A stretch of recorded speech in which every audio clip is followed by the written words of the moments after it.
I rincari, la tassazione, il costo della manodopera che sempre più è difficile da reperire e ancora i casi di cassa integrazione sul territorio.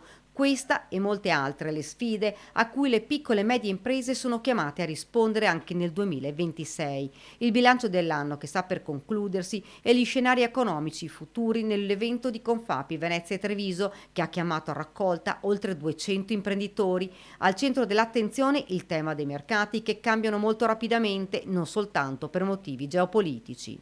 E anche per un cambio dei mercati, delle attitudini dei consumatori. Le sfide sono tantissime, l'impresa veneta è chiamata nei prossimi anni a delle sfide cruciali perché deve cambiare, rigenerarsi e adattarsi a questi nuovi modelli. Tra l'altro lo fa anche assieme alla politica perché cambiamo anche lo scenario politico regionale. Questioni che impattano direttamente sulle aziende.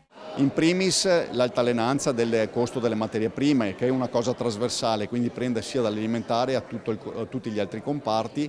Cosa vuol dire? Vuol dire che ci sono questi continui sbalzi di crescita, di diminuzione, di aumenti di materie prime che ovviamente influiscono su quello che è poi il listino prezzi. Nel corso della serata sono stati premiati gli imprenditori che maggiormente si sono contraddistinti per coraggio, visione e passione, dimostrando che fare impresa significa anche costruire valore per l'intera comunità.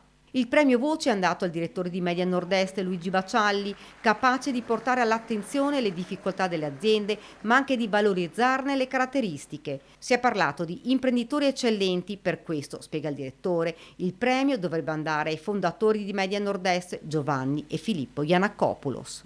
Questi due ingegneri hanno